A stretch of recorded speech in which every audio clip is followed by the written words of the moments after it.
नमस्कार साथियों, always talk के इस ऑनलाइन प्लेटफॉर्म पे एक बार फिर से आप सभी लोगों का हार्दिक स्वागत व अभिनंदन। चलो भी देखते हैं। एक बिल है, मान लो कोई, ठीक है, क्या है? बिल।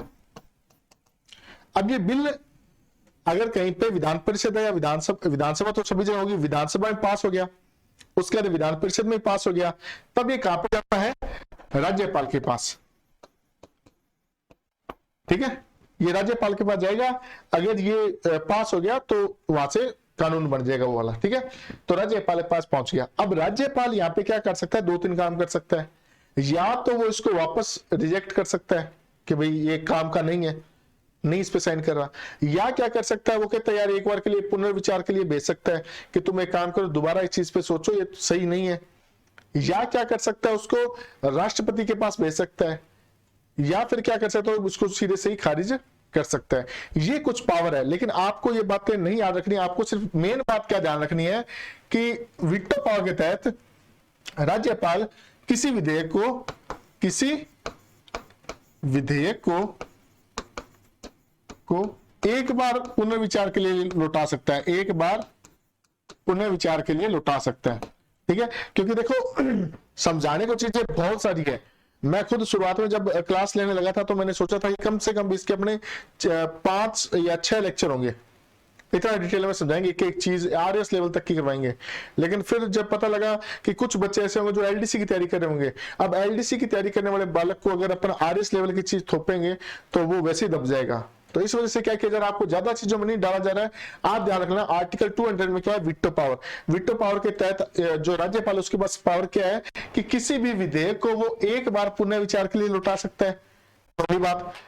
और वो धन विधेयक होता है ना, धन विधेयक, उसको पुनर्विचार के लिए नहीं लौटा सकता। धन विधेयक को पुनर्विचार के लिए नहीं लौटा सकता। क्यों नहीं लौटा सकता? क्योंकि वो सबसे पहले उसके पूछ के ही रखा जाता है विधानसभा के अंदर। ठीक है, तो पहले उसकी अनुमति पहले ले ली जाती है। जब पहले ही अनुमति ले ली, उसकी अनुमति से वो डाला जा रहा, तो फिर वो क्यों बंदा उसको रिजेक्ट करेगा या उसको पुनर्विचार के लिए क्यों भेजेगा? आपको ध्यान रखना, आपसे सिंपल पूछा जाएगा राज्यपाल की वीटो पावर कौन से अनुच्छेद के अंदर है, तो ध्यान रखना आर्टिकल 200 के अंदर। राज्यपाल किसी विधेयक को कितनी बार लौटा सकता है? एक बार लौटा सकता है। राज्यपाल धन विधेयक को कितनी बार लौटा सकता है? एक बार भी नहीं लौटा सकता। बस मेन बात आपको यहीं तक ध्यान रखनी है। नेक्स्ट देखो, नेक्स्ट आता है आर्टिकल 213। 213 में क्या है? अध्यादेश जारी करने की शक्ति। अध्यादेश जारी करने की शक्ति। अध्यादेश क्या होता है? मान लो कोरोना चल रहा है, कोरोना के टाइम पे सदन नहीं है क्योंकि सभी लोग तो घर पे बैठे, मंत्री घर पे बैठे हैं। उस टाइम पे क्या, अगर मान लो कोई अधिनियम की जरूरत पड़ जाए, ठीक है, उस टाइम पे क्या होगा भाई? अब कोई कानून लेकर के आना है, अर्जेंट लाना उसको, तो क्या करेंगे? वैसे तो कानून लाने की प्रक्रिया क्या होती है? पहले वो विधानसभा में जाएगा, विधानसभा से विधान परिषद में जाएगा, फिर राज्यपाल पर आ जाए, राज्यपाल साइन करेंगे, उसका तो कानून बन जाएगा। लेकिन कोरोना वाले टाइम पे हो ही नहीं रहा था, कोई सत्र ही नहीं था। या फिर अगर अपन देखें कि जिस टाइम पे अपना कोई सत्र चल नहीं रहा, चाहे बजट सत्र भी नहीं चल रहा, मॉनसून सत्र भी नहीं चल रहा, कोई सत्र चल नहीं रहा, उसके बीच में टाइम पड़ा हुआ है, तो उस कंडीशन में क्या होगा? उस कंडीशन के लिए एक रास्ता निकाला गया जिसको बोलते हैं अपन अध्यादेश। क्या बोलते हैं? अध्यादेश बोलते हैं। अब अध्यादेश में क्या चीजें हैं? सबसे पहले ये देखो, अध्यादेश में क्या किया जाता है? एक टेम्परेरी कानून बनाया जाता है। क्या बनाया जाता है? टेम्परेरी लॉ बनाया जाता है, टेम्परेरी कानून बनाया जाता है। उसको यह बोला जाता है कि आप, ठीक है, उस टाइम के लिए आपको रखा जाता है चीजें, लेकिन जिस दिन आपकी जो सत्र शुरू हो जाएगा उसके 6 सप्ताह के अंदर अंदर आपको क्या करना है? इस पे विचार करना है, और विचार करने के बाद आप क्या करोगे? ये मेरे पास कानून बना करके ले आओगे, और जैसे कानून बना के लेके आ जाते हो, पास होता है तो ठीक है, नहीं तो उसको मैं रद्द कर दूंगा। तो ध्यान रखना, अध्यादेश जारी करने की शक्ति किसकी है? राज्यपाल की। पहली बात तो ये क्या आता है कि टेम्परेरी कानून होता है। ये कितने टाइम तक रहता है? अधिकतम, अगर आपसे अधिकतम पूछ लिया जाए तो 6 माह व 6 सप्ताह तक। 6 सप्ताह तक, इतनी चीजें आपको ध्यान रखनी है। ठीक है, 6 माह व 6 सप्ताह तक। और अगर आपको 6 माह व 6 सप्ताह दिया हो तब तो आपको इस पर क्लिक करना है। अगर आपको सिर्फ दिया हो 6 सप्ताह तक तो आप सिर्फ 6 सप्ताह पर क्लिक कर देना। इसके पीछे रीजन ये है, अपने 3 सत्र होते हैं टोटल, ठीक है, और ये बोला गया है कि किसी भी एक सत्र के से लेकर के दूसरे सत्र के बीच में ज्यादा से ज्यादा आप 6 महीने का गैप दे सकते हो, उसके बाद आपको सत्र शुरू करना ही पड़ेगा। तो 6 महीने का गैप दे सकते हैं, मतलब आप एक साल में आप 2 ही सत्र कर सकते हो, अगर आप मिनिमम 2 तो करने ही करने पड़ेंगे। तो अगर आपसे अधिकतम पूछा जाए कि अधिकतम अध्यादेश कितने टाइम तक चल सकता है, तो अपन देखेंगे कि पहले तो अगर सत्र के अगले दिन वो शुरू हो गया था, जिस दिन सत्र समाप्त हुआ उससे अगले दिन अपने कोई कानून बना लिया, अध्यादेश जारी करवा लिया, टेम्पररी कानून बनवा लिया, तो अधिकतम कितने टाइम तक चल सकता है? 6 महीने तक तो चल ही सकता है। ठीक है, उसके बाद में एक टाइम दिया गया है 6 सप्ताह का, कि आप 6 सप्ताह तक इस चीज पे चर्चा करोगे, बहस करोगे और क्या करोगे, इसका आउटपुट दोगे। तो यहां तक वो 6 सप्ताह और मिल जाता है। तो टोटल कितना हो गया? 6 माह और 6 सप्ताह। इस प्रकार चलता है अध्यादेश। उसके बाद आता है 171 आर्टिकल 171 में क्या कहा गया है? राजस्थान में विधान परिषद है नहीं, इसलिए विधान परिषद को पढ़ते भी नहीं है, लेकिन फिर भी आपको ध्यान रखना है 171 में क्या बताया गया है कि विधान परिषद है, विधान परिषद में 1/6 सदस्यों को 1/6 सदस्यों को राज्यपाल नियुक्त कर सकता है, राज्यपाल नियुक्त कर सकता है। ये बात ध्यान में रखनी है। ठीक है, करता है मतलब कर सकता नहीं, करता है। ठीक है, और वो 1/6 सदस्य कौन से होते हैं? कोई कला के क्षेत्र से हो, कोई विज्ञान के क्षेत्र से हो, कोई समाज सेवा के क्षेत्र से हो, कोई खेल कूद के क्षेत्र से हो, बस जो अपने अपने किसी फील्ड के अंदर अच्छे लेवल के बंदे उनको क्या कर सकता है? नियुक्त कर सकता है। ये आपको ध्यान में रखना है। ठीक है, आर्टिकल 171 के तहत। और किसमें करता है? विधान परिषद में करता है। विधानसभा मत करके आ जाना।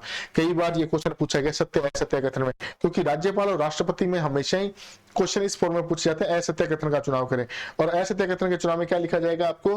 राज्यपाल आर्टिकल 171 के तहत विधानसभा में 1/6 सदस्यों को मनोनीत करता है। ठीक है, तो विधानसभा आ गया तो वो असत्य कथन हो जाएगा। इस बात का आपको अच्छे से ध्यान रखना। समझ आएगी बात? चलो भाई नेक्स्ट देखते हैं। आर्टिकल 171 के बाद उसके बाद इसकी वित्तीय शक्तियां पढ़ते हैं। सबसे पहले वित्तीय शक्तियां, वित्तीय शक्तियां वही है जो अपन पहले पढ़ चुके हैं। अब तो इसके बारे में थोड़ा थोड़ा बस ध्यान रखना है। एक तो बजट ये पेश करता है। ठीक है, कौन पेश करता है? राज्यपाल के आदेश से वित्त मंत्री करता है बजट पेश। एक धन विधेयक होता है, धन विधेयक पर पहले ही क्या कर लेता है? स्वीकृति देता है। तो धन विधेयक भी इसकी स्वीकृति से जाता है, तो ये भी इसकी वित्तीय शक्तियां होगी। उसके बाद देखे ये वित्त आयोग का गठन करता है, वित्त आयोग का गठन करता है। आप मेरे को बताओ वित्त आयोग का गठन राज्यपाल कौन से अनुच्छेद के तहत करता है? ठीक है, आप लोग वित्त आयोग मैं आप लोग वित्त आयोग करवा चुके हो, तो आप बताना कि वित्त आयोग किस के संदर्भ में करता है। और देखते हैं अनुदान मांग, अनुदान मांग, अनुदान मांग क्या होती है? मान लो कोई व्यक्ति है जिसने ये बोला कि कोई विभाग है, इसने बोला कि हमारे को कितने रुपए चाहिए? 8,000 करोड़ रुपए चाहिए, 8,000 करोड़ रुपए चाहिए। हम क्या करें इस बजट के अंदर 8,000 करोड़ रुपए में ये जो फाइनेंशियल ईयर है उसके अंदर हम अपना काम चलाएंगे। अब मान लो फाइनेंशियल ईयर अपना अप्रैल में खत्म होता है, मान लो किसी बंदे को जनवरी में रुपए खत्म हो गए। ठीक है, अब उसको क्या है? एक्स्ट्रा और रुपए चाहिए, है ना? क्या चाहिए? एक्स्ट्रा और रुपए भी चाहिए। तो उस टाइप पे वो अनुदान मांग करेगा कि हमारे को रुपए और क्या हो सकता है। तो वो किसकी सहमति से होती है? राज्यपाल की सहमति से होती है। तो अनुदान मांग पे सहमति किसकी होनी चाहिए? राज्यपाल की सहमति होनी चाहिए। उसके बाद आकस्मिक निधि से, आकस्मिक निधि से पैसा किसकी अनुमति से निकलता है? तो राज्यपाल की अनुमति से निकलता है। अब तो सिर्फ फैक्चुअल चीजें वो आपको ध्यान रखनी है। अभी आकस्मिक निधि क्या होती है? एक ऐसी निधि जिसका यूज कुछ पैसा इसलिए रिजर्व रखा जाता है ताकि अगर मान लो राज्य पे कोई भी संकट आ जाता है तो उस टाइम पे अपन उस पैसे का यूज कर सकते हैं। जैसे अभी अपने आप पे जो कोरोना का संकट आया था तो उस टाइम पे आकस्मिक जो निधि थी उससे पैसा निकाला गया था। तो किसकी अनुमति से निकलता है? राज्यपाल की अनुमति से निकलता है। फिर अपन देखेंगे इसकी न्यायिक शक्तियां, न्यायिक शक्तियां, न्यायिक शक्तियां देखें तो आर्टिकल 161 के तहत तो इसको समाधान है। समाधान में आपको पहले बता सकता कौन कौन से समाधान कर सकता है, कौन कौन सी इसको समाधान की शक्तियां प्राप्त है ना? एक ध्यान रखना आर्टिकल 217, आर्टिकल 217 के तहत जो हाई कोर्ट के न्यायाधीश हैं उनकी जब नियुक्ति होती है तो उस टाइम पे राज्यपाल सलाह देता है। जैसे हाईकोर्ट कराऊंगा तब आपको बहुत अच्छे डिटेल में कराऊंगा चीजें, लेकिन यहाँ पे आपको क्या ध्यान रखना है कि जब हाईकोर्ट के जो न्यायाधीश होते हैं उनकी नियुक्ति होती है तब राज्यपाल सलाह देता है, नियुक्ति नहीं करता है। ध्यान रख लेना क्या देता है? हाईकोर्ट के न्यायाधीश की नियुक्ति पर सलाह देता है। क्या देता है? सलाह देता है। ये बात ध्यान रखना, न्यायिक शक्तियां। ठीक है, समझ आएगी तो चीजें। चलिए नेक्स्ट देखते हैं। सब विवेकीय शक्तियां, सब विवेकीय शक्तियां।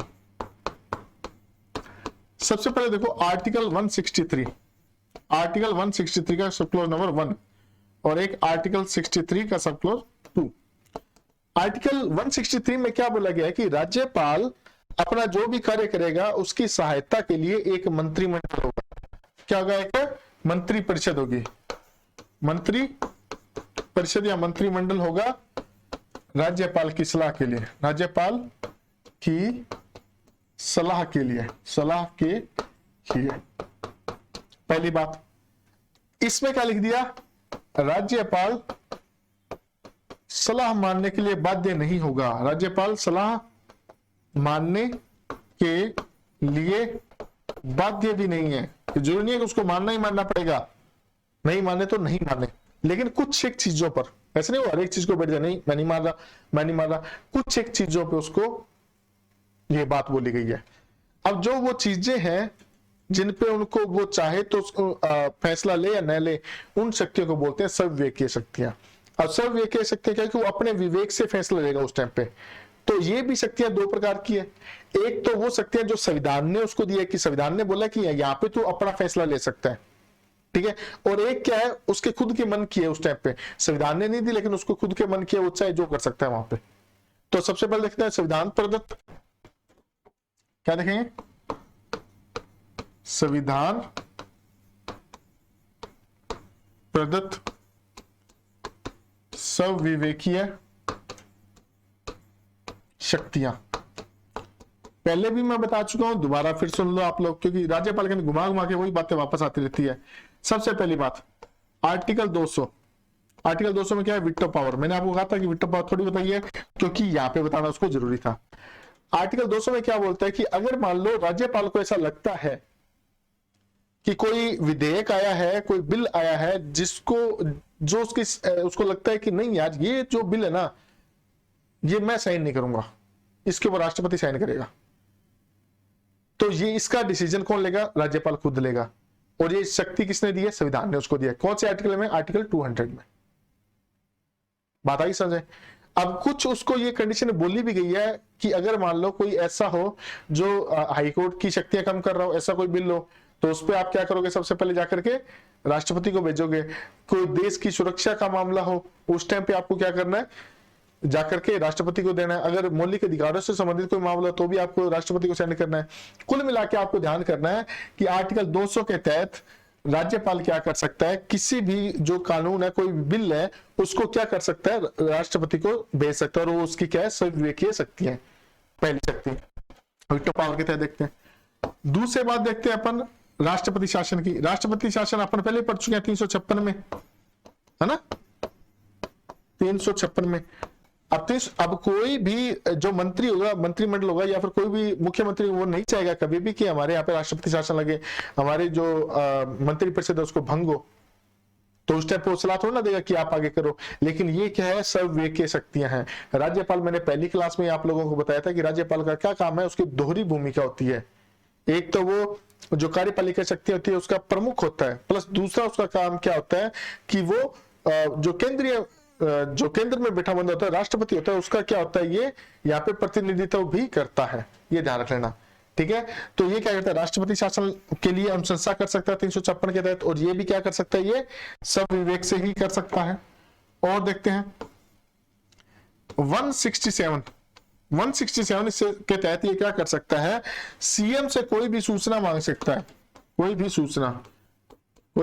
सूचना आर्टिकल 167 शायद मैं पहले करवा चुका हूं, लेकिन फिर भी ध्यान रखना, सीएम से कोई भी सूचना मांग सकता है कि मेरे को बताओ प्रशासनिक से संबंधित ये सूचना चाहिए, फाइलें चाहिए मेरे को।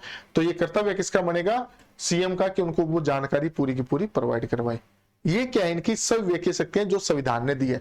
अब अपन उन शक्तियों के बारे में बात करते हैं जो ये खुद की है, संविधान ने नहीं दिया लेकिन ये खुद की शक्ति है। वो देखते हैं सबसे पहली, मान लो मैंने आपको ये बताया 3 पार्टियां राजस्थान में, ठीक है। ये क्या है? 3 पार्टियां। एक के पास आई 90 सीट, एक के पास आई 60 सीट, एक के पास आई 50 सीट, ठीक है। तो ये टोटल कितने? 200। राजस्थान में 200 सीटें टोटल। अब बहुमत साबित करने के लिए कोई भी पार्टी, उसको कितनी सीटें चाहिए? 50% +1, यानी कि 101 सीटें चाहिए राजस्थान में सरकार बनाने के लिए, है ना। उस टाइम पे क्या करेगा? अब ये राज्यपाल पे है, क्योंकि तीनों में से किसी ने बहुमत साबित नहीं किया है। अब ये राज्यपाल पे है कि वो चाहे तो इसको कह दे, इसको मौका दे दे कि लाओ भाई तुम्हारा कैंडिडेट लाओ, तुम्हारे कैंडिडेट को मैं मुख्यमंत्री बना दूंगा, तुम क्या करो, तुम्हारे को 1 महीने का टाइम दे रहा हूं, तुम क्या करो, बहुमत साबित करो। तुम कहीं से इनमें से खरीद के लाओ, चाहे इनमें से खरीद के लाओ, तुम अपने 101 कर लो। चाहे तो इनको दे सकता है, राज्यपाल की सर्वविवेक शक्ति है, चाहे तो इसको दे सकता है और चाहे तो इसको दे सकता है। आमतौर पर ऐसे बंदे को दिया जाता है, ऐसी पार्टी को दिया जाता है जिसके सर्वाधिक होते हैं, लेकिन ऐसा कहीं लिखा नहीं हुआ है। राज्यपाल जिसको चाहे उसको बना सकता है, उसको मौका दे सकता है। ये क्या हो जाएगी? उसकी सर्वविवेकीय शक्तियां हो जाएगी। उसके बाद में अगर मान लो सीएम की मृत्यु हो जाए, सीएम की मृत्यु हो जाए, तो उस टाइम पे किसको नियुक्त किया जाएगा? सीएम किसको नियुक्त किया जाएगा? किस बंदे को लेके आएंगे? अगर उनमें अविश्वास प्रस्ताव पारित हो जाता है तो उस टाइम पे क्या करेंगे? अगर भंग हो जाती है विधानसभा तो उस टाइम पे क्या कंडीशन होगी? ये सब जो प्रक्रिया है, संभालने वाला काम होता है, ये कौन करता है? राज्यपाल करता है। और ये सारी सारी शक्तियां किसके अंदर आती है? अपने राज्यपाल की सर्वविवेकीय शक्तियों के तहत ही आती है। एक मैं बता दूं, अगर मान लो सीएम की मृत्यु हो जाती है तो उनकी जो पार्टी होती है वो किसी भी कैंडिडेट को, आप मेरे को किसी को भी मुख्यमंत्री बना सकती है, लेकिन मान लो कोई भी आम नागरिक को मुख्यमंत्री बना दिया, आम नागरिक को क्या बना दिया? सीएम बना दिया। इसको क्या है? मुख्यमंत्री मर गया, हम इसको सीएम घोषित कर रहे हैं। लेकिन इस आम नागरिक को क्या करना होगा? 6 माह के अंदर अंदर, 6 माह के अंदर अंदर क्या करना पड़ेगा? कोई भी या तो विधान परिषद या विधानसभा में एक जगह अपनी सीट पक्की करनी होगी, चुनाव वगैरह करवा करके उसको यहाँ पे अपनी सदस्यता हासिल करनी होगी। ये आपको ध्यान में रखना है। और देखते हैं अपन आगे। अब देखते हैं अपन कुछ फैक्ट। क्या है फैक्ट? सबसे पहला, सरोजिनी नायडू। सरोजिनी नायडू किसी भी राज्य की बनने वाली पहली महिला राज्यपाल है। क्या है? देश की पहली महिला राज्यपाल है, महिला राज्यपाल है। चूंकि इनका जन्म 13 फरवरी को आता है, जन्म दिवस 13 फरवरी को आता है, इसी वजह से ही हम राष्ट्रीय महिला दिवस इस दिन मनाते हैं। राष्ट्रीय महिला दिवस ध्यान रख लेना। आप पढ़ के ये जाओगे और बातें कर आओगे और ही कोई तारीख है, कोई 8 से रिलेटेड, 8 जून, 8 मार्च, 8 अप्रैल, ये ऑप्शन आएंगे आपके पास। एक आएगा 13 फरवरी। आपको सर हमने तो ये पढ़ा हुआ है, 8 मार्च पढ़ा हुआ है, लेकिन 8 मार्च गलत होगा। क्यों गलत होगा? क्योंकि यहाँ पे लिखा क्या गया है? राष्ट्रीय महिला दिवस, न कि अंतरराष्ट्रीय महिला दिवस। ध्यान रखना, ठीक है। एक सरोजिनी नायडू ने क्या बोला था कि ये जो राज्यपाल का पद है ना, ये क्या है? एक प्रकार से अगर अपन देखें तो सोने के पिंजरे में बंद चिड़िया के समान है। मतलब इसको सोने का पिंजरा दिया सारा कुछ, लेकिन है तो पिंजरे के अंदर बंद ही ना, इसके हाथों में कोई पावर नहीं है। ये टिप्पणी किसने की थी? तो किसने की? सरोजिनी नायडू ने। तो लिख लो, राज्यपाल सोने के पिंजरे में बंद चिड़िया के समान है, चिड़िया के समान है। ठीक है, सरोजिनी नायडू ने ये बात बोली थी। कई बार क्वेश्चन पूछा गया है, राज्यपाल सोने के पिंजरे में बंद चिड़िया के समान है, यह कथन किसका है? तो सरोजिनी नायडू जी का है, जो कि क्या है? देश के किसी भी राज्य की बनने वाली पहली महिला राज्यपाल है। और उनका जन्मदिन कब आता है? 13 फरवरी को। इसलिए अपन राष्ट्रीय महिला दिवस भी कब मनाते हैं? 13 फरवरी को ही मनाते हैं। नेक्स्ट देखते हैं, महिलाओं की बात चलिए तो राजस्थान की पहली महिला राज्यपाल कौन थी भाई? राजस्थान की पहली महिला राज्यपाल महिला राज्यपाल, तो वो थी श्रीमती प्रतिभा देवी पाटिल, प्रतिभा देवी पाटिल। अगर ये पूछ लिया जाए राजस्थान में टोटल कितनी महिला राज्यपाल रह चुकी है, तो टोटल 3 महिला राज्यपाल रह चुकी हैं अब तक। कितनी रह चुकी है टोटल? 3 महिलाएं क्या रह चुकी है? राज्यपाल रह चुकी है। और देखते हैं कौन कौन सी है। तो प्रतिभा देवी पाटिल तो ही गया, प्रतिभा पाटिल जो कि अपनी क्या थी? फर्स्ट थी। फिर अपन देखते हैं मार्गरेट अल्वा, थर्ड कौन है? प्रभा राव। कौन है? प्रभा राव। और ध्यान रखना प्रभा राव एकमात्र ऐसी महिला राज्यपाल थी जिसकी पद पर रहते हुए मृत्यु हुई थी, पद पर रहते मृत्यु। ठीक है, पद पर रहते हुए राज्यपाल 4 की मृत्यु हुई थी, महिला केवल एक ही थी, जो कौन सी है? प्रभा राव। हालांकि ये दोनों बाकी दोनों अभी जिंदा हैं। अभी के जो अपने उपराष्ट्रपति पद के जो चुनाव हुए थे उसके अंदर मार्गरेट अल्वा भी खड़ी थी। ठीक है, ये ध्यान रखना। और देखते हैं आगे। उसके बाद में जो मार्गरेट अल्वा थी उसका देख लें। मार्गरेट अल्वा ने क्या बोला था कि जो राज्यपाल का पद है, राज्यपाल का पद क्या है? एक सरदर्द है। राज्यपाल के पद को सरदर्द किसने कहा है? तो मार्गरेट अल्वा ने कहा है। ठीक है, अगर पूछे पट्टाभी सीतारमैया, पट्टाभी सीतारमैया, इन्होंने राज्यपाल के पद के बारे में क्या टिप्पणी की? इन्होंने ये कहा कि जो राज्यपाल का पद है, राज्यपाल का काम मेहमानों को चाय व दावत देना, बस इतना ही काम है इसका। और राज्यपाल का कोई काम नहीं है, बस चाय वाय के लिए बुला लिया, खाना वाना खिला दिया, इतना ही काम है राज्यपाल का, और इसके अलावा कोई काम नहीं करता राज्यपाल। एक और थे अपने पंडित नेहरू साहब, इनकी भी टिप्पणी सुन लो, टिप्पणियां देख ली अपन ने। पंडित नेहरू साहब बोलते हैं कि राज्यपाल का पद गाड़ी की स्टपनी के समान है, मतलब वो कभी काम नहीं आती है, कभी कभार ही काम आती है, बाकी क्या करती है? वो एक जगह पे अटकी रहती है, मेन टायर तो कोई और ही है। ठीक है, नेहरू जी ने क्या कहा? राज्यपाल का पद गाड़ी की स्टेपनी के समान है, स्टेपनी के समान है। ये ध्यान रखना। ये तो कोटेशन है, वो आपको ध्यान में रखने हैं। अब देखते हैं अपन कुछ और इंपॉर्टेंट बातें। प्रथम राज्यपाल जिन्होंने क्या किया था? त्याग पत्र दिया, अभी त्याग पत्र दिया है, तो वो हो जाएंगे मदनलाल खुराना, पहली बात।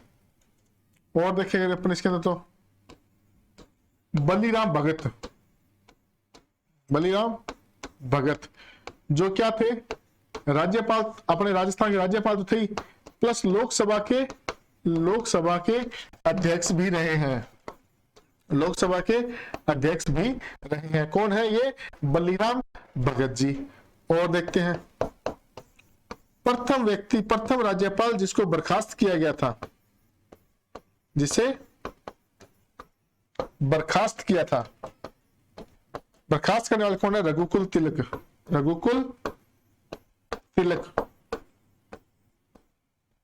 ठीक है, और देखते हैं प्रथम राज्यपाल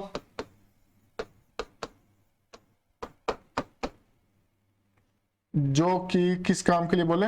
सर्वाधिक कार्यकाल वाला। प्रथम राज्यपाल के बारे में देखें तो गुरमुख सिंह निहाल है,